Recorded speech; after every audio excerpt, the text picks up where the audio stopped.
Indian food হাটে আমার প্রিয় দর্শক বন্ধুদের স্বাগত।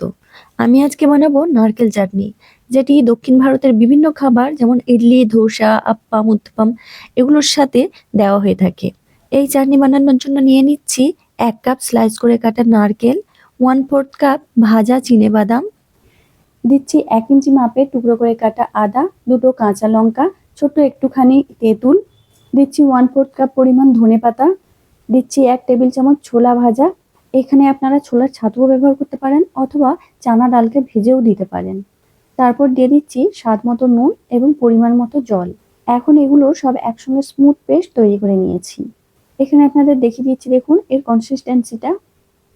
এখন এই চাটনিটিকে একটি বোলের মধ্যে ঢেলে নিচ্ছি। দেখতেই পাচ্ছেন এর কনসিস্টেন্সিটা একদম পারফেক্ট হয়েছে।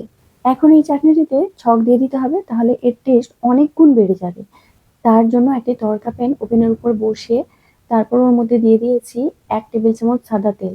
তেলটি খুব ভালোভাবে গরম হয়ে গেলে গ্যাসের ফ্লেম অফ করে দিতে হবে।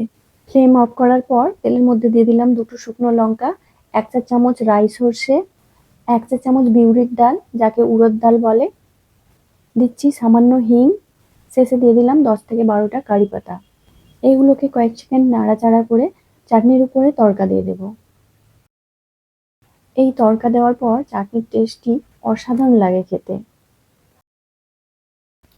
তরকাটি চাটনির সাথে মিশিয়ে নিলেই একদম তৈরি এই নারকেল চাটনি সার্ভ করার জন্য। আমার এই রেসিপিটি ভালো লাগলে লাইক, কমেন্ট এবং শেয়ার করে দেবেন।